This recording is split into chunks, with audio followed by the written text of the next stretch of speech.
The Galactic Council's emergency session erupted into chaos as High Commander Vex's hologram materialized above the central platform. Representatives from 1,000 worlds fell silent as the veteran Arcturian's scared face filled the chamber. His crystalline eyes reflected the gravity of the situation. "The swarm has breached the Orion defense line," Vex announced, his normally steady voice carrying a hint of strain. 37 worlds are already dark.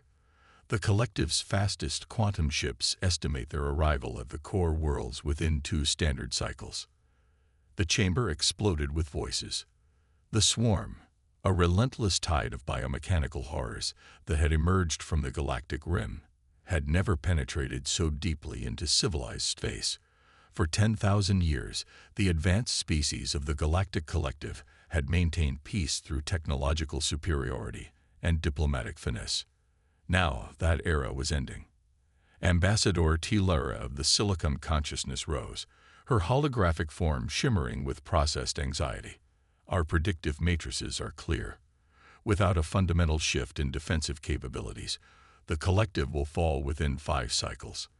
We have already begun evacuating our processing cores to deep space." The revelation sent fresh waves of panic through the assembly. The Silicon Consciousness's quantum computers had accurately predicted galactic events for millennia. Their calculations were never wrong. High Commander Vex raised a hand for silence. "There is something else. Our long-range scouts have detected an anomaly, a signal from an unexplored arm of the galaxy, something that defies our understanding of physics." The chamber's massive displays lit up with sensor readings, energy signatures unlike anything the collective had encountered in its long history. Vex continued, "We tracked the source to a system we had previously dismissed as pre-spaceflight, a world called Earth." Laughter rippled through the chamber. Earth was known to the collective, categorized as Civilization Class D, barely capable of reaching their own moon. The planet had been deemed unworthy of contact centuries ago. "This is what we detected," Vex said quietly. The display shifted, showing a massive vessel emerging from what appeared to be a tear in space itself. Its design was unlike anything in the collective's archives. All sharp angles and exposed weapon systems, without the elegant curves and energy fields that characterized advanced civilization ships. "Impossible," breathed Ambassador Catal of the Quantum Concordat. Their last assessment showed them using chemical propulsion. "This vessel, the energy readings suggest capabilities beyond even our theoretical models." "That's not all," Vex continued. "Watch." The display showed the human vessel encountering a swarm scout fleet. What followed left the chamber in stunned silence. The Earth ship's weapons didn't rely on energy fields or quantum manipulation, the standardized warfare of the collective.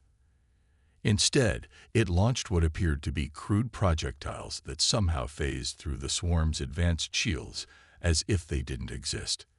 The scout fleet was destroyed in moments. "They call it the ESS Prometheus," Vexa explained. "Our linguistic analysis suggests the name refers to a mythological figure who gave fire to primitive beings, forever changing their destiny. Perhaps fitting." Ambassador Tilara's form flickered with intense calculations. "This changes everything. Our models, they didn't account for this. We never considered primitive advancement could take such a radically different path. The humans have developed in isolation," Vex continued. "Without access to the collective's standardized technologies, they found their own solutions. Their weapons, their drives, their very approach to physics. It's all evolved along a completely different trajectory. And the swarm, their adaptations are useless against technology they've never encountered." The chamber erupted in urgent discussions. Thousands of years of technological consensus had created a predictable pattern of advancement among civilized species. The collective shared its knowledge freely, ensuring stable and controlled progress. But Earth had been left alone, forced to solve the same problems without guidance. They had found different answers. "I propose immediate contact," Vex declared. "Not as superiors uplifting a primitive species, but as equals seeking alliance. The humans' unusual development may be exactly what we need to survive the swarm. And if they refuse? Cull challenged. If they choose not to aid us? Vex's hologram smiled grimly. Then we pray they don't decide we're as much a threat as the swarm.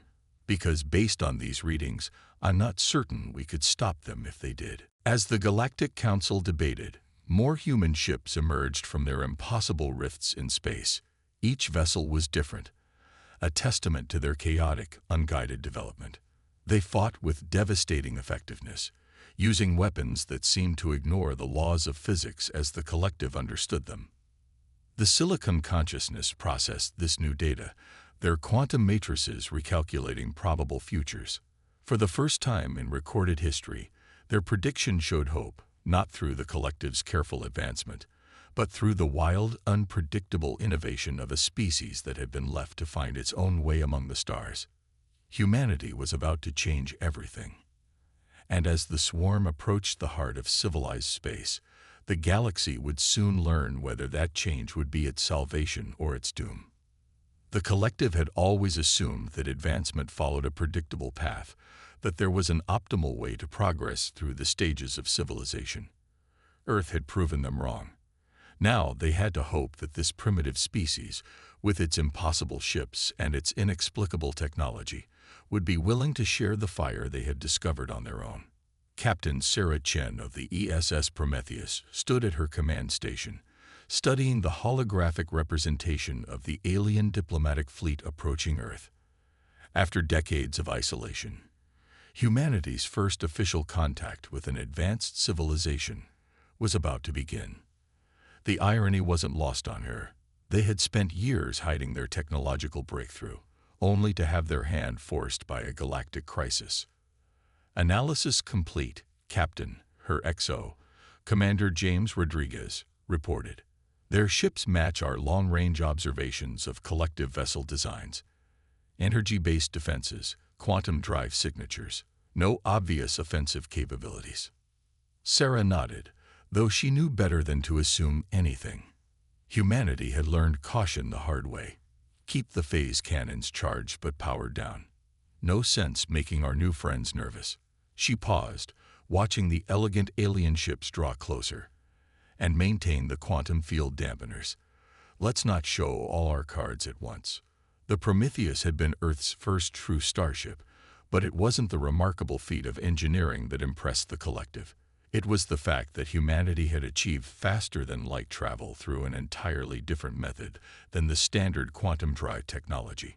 While the collective had perfected the art of pushing through space, humans had learned to pull space itself aside. Signal from the lead vessel, Communications Officer Yuki Tanaka announced. They're requesting permission to establish a direct quantum link for communication. Negative, Sarah replied immediately. Standard radio frequencies only. If they want to talk, they'll do it our way. She had read the reports about the collective's quantum communication network. Elegant, instantaneous, and far too easy to use as an attack vector. Humanity hadn't survived this long by being trusting. The alien fleet came to a stop just beyond lunar orbit, a gesture of respect, or caution, that Sarah appreciated. The main screen lit up with the image of High Commander Vex, his crystalline eyes studying her with equal parts curiosity and concern. Captain Chen. He spoke, the universal translator converting his words smoothly. On behalf of the Galactic Collective, I extend greetings to Earth and the human species. High Commander, Sarah acknowledged. Welcome to Sol System. I understand you have a bud problem. Vex's expression flickered, surprise, perhaps, at her directness. The collective was known for its elaborate diplomatic protocols. But Earth had no time for such luxuries. The swarm was coming. The situation is dire, Vex admitted. The swarm has adapted to all our defensive technologies. Our most advanced weapons barely slow them down. But your ships, your technology. You fight differently than anything they've encountered. Sarah allowed herself a small smile. That tends to happen when you have to figure everything out from scratch. No offense, Commander, But your collective's habit of sharing standardized technology created a predictable pattern. The swarm learned to counter it. But humanity, we're anything but standard. The conversation that followed was unlike any first contact scenario the collective had prepared for. Instead of humans being awed by advanced technology, it was the aliens who found themselves struggling to comprehend Earth's achievements. The humans hadn't just developed different weapons, they had fundamentally different understandings of physics, different approaches to problem-solving. Your phase cannon technology, Vex said, his voice filled with barely contained excitement. It bypasses energy shields completely. How is this possible? By not trying to overpower them at all. Sarah explained. Your shields are designed to deflect or absorb energy. Our weapons briefly shift their projectiles into a different phase of space-time. Can't block what isn't there. The implication stunned the collective representatives. They had spent millennia perfecting energy shields, making them stronger and more resilient.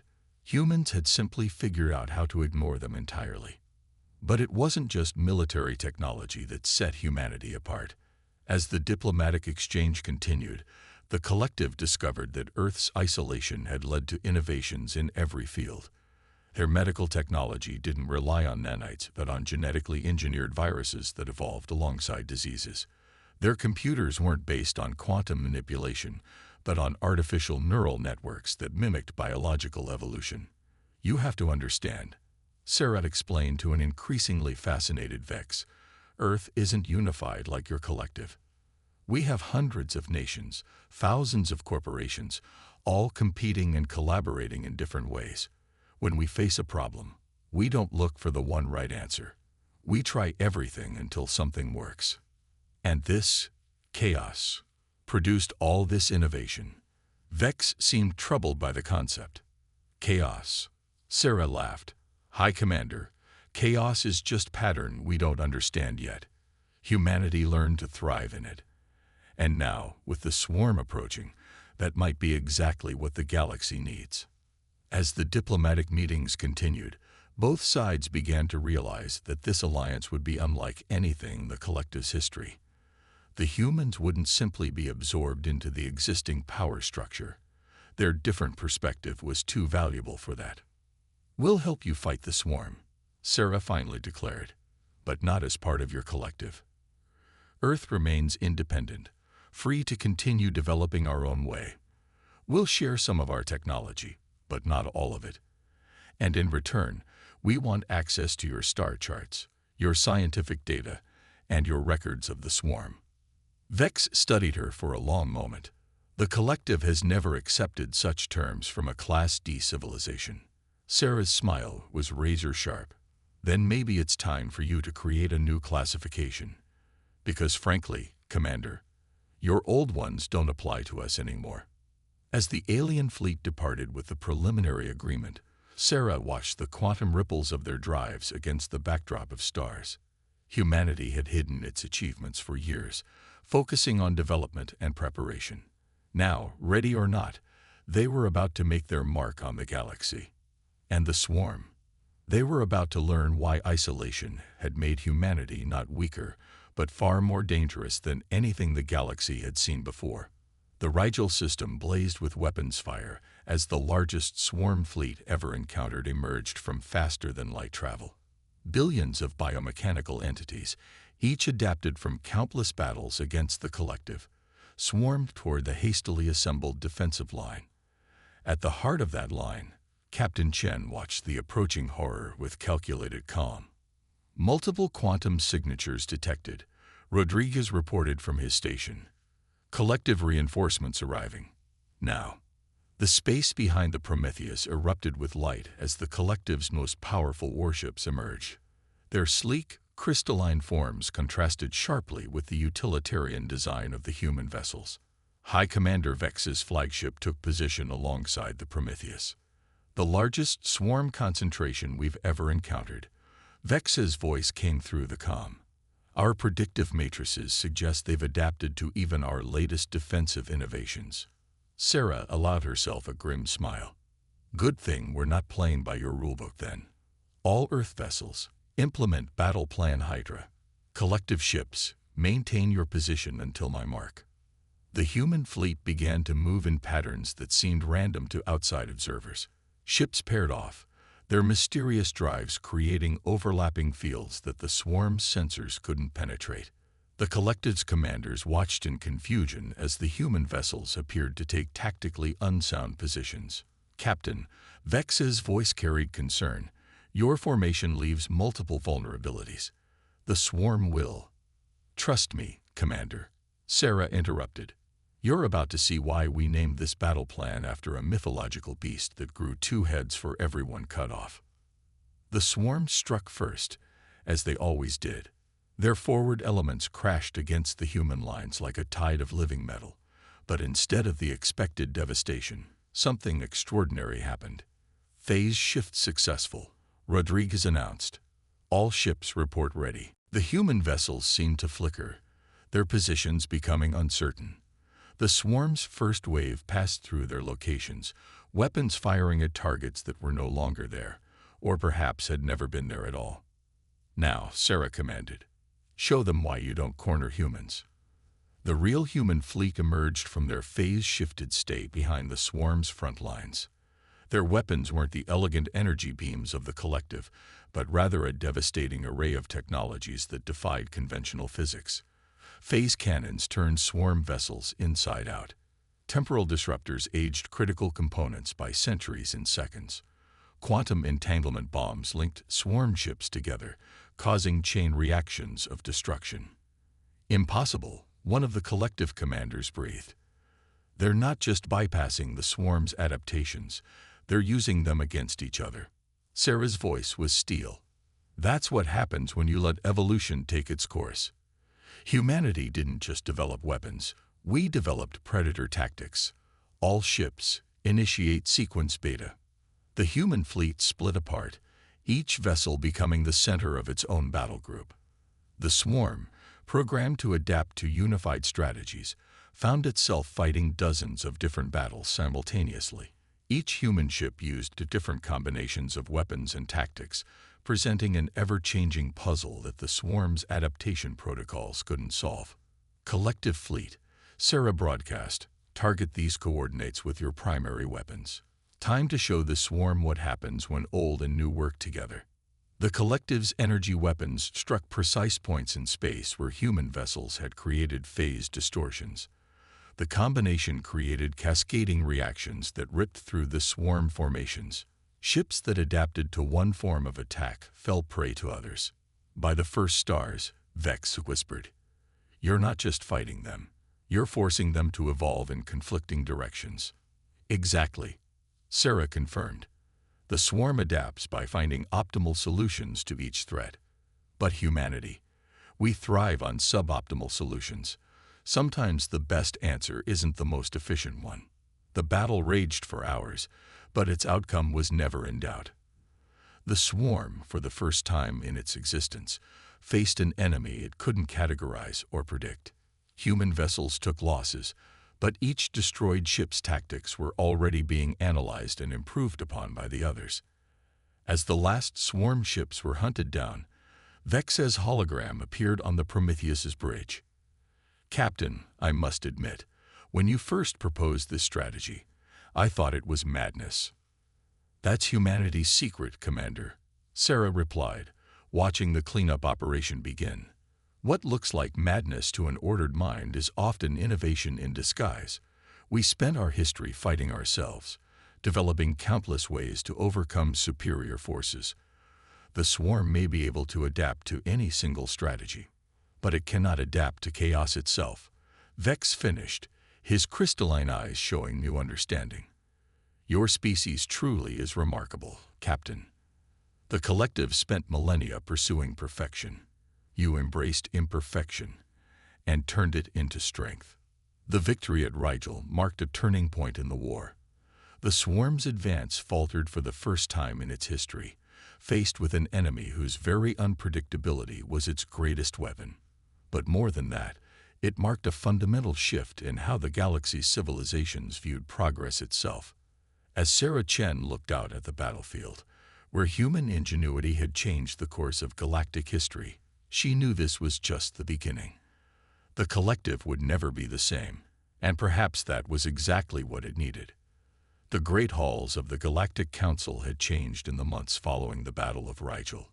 Where once crystalline perfection had dominated the architecture, now rough-hewn earth marble stood alongside alien materials. The change was symbolic of a greater transformation sweeping the galaxy.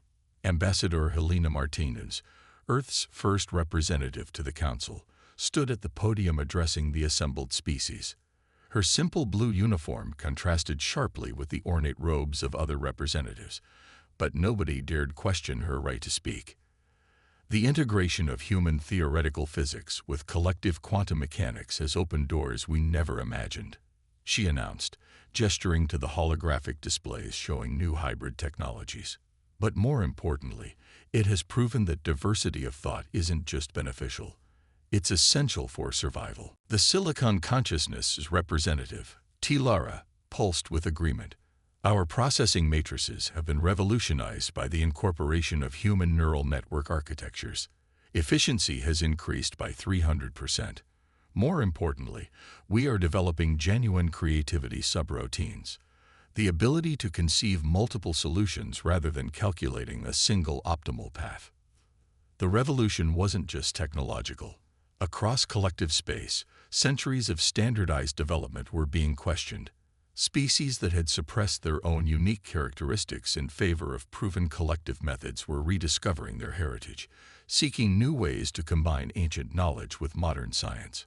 High Commander Vex, now leading the combined human collective defense force, appeared via hologram to provide a military update. The swarm continues to retreat. Their adaptation protocols appear to be breaking down, unable to cope with the sheer variety of tactics they face. But more importantly, we're seeing something unprecedented. They're starting to fragment. The news caused a stir in the chamber. The swarm had always operated as a unified entity, its countless components working in perfect synchronization. But exposure to human battle tactics had introduced an element of chaos into their system. They're evolving in different directions, Vex explained. Some fragments are developing defensive adaptations, others offensive. They can no longer maintain cohesion across their network. The very adaptability that made them unstoppable is now their weakness. Helena smiled, remembering a conversation with Sarah Chen before the ambassador had taken this posting. Sometimes the best way to defeat a perfect system is to introduce imperfection. But not everyone welcomed the changes humanity had brought. A coalition of conservative species, led by the Quantum Concordat, raised concerns about the pace of transformation. For millennia, the collective has maintained stability through standardization, Cattell argued. Yes, humanity's innovations saved us from the swarm, but at what cost? Our society is fragmenting. Ancient rivalries are re-emerging as species reject collective standards in favor of their own paths. Helena's response was measured but firm. Change is never comfortable, Ambassador. But comfort isn't what drove us to the stars. Humanity didn't achieve what we did because we were special. We did it because we had no choice but to innovate. Now we're offering that same opportunity to the galaxy. The debate was interrupted by an urgent transmission from a research station in the Carina sector. What appeared on the central display stunned the assembly into silence. A group of scientists, human, silicon, and organic collective species working together, had achieved something previously thought impossible. We've successfully created a stable theoretical framework unifying human phase theory with quantum mechanics, the lead researcher announced.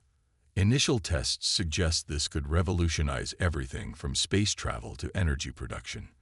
But more importantly, the breakthrough came from combining multiple approaches that were individually considered flawed. Tilara's form pulsed with intense calculations. This changes everything.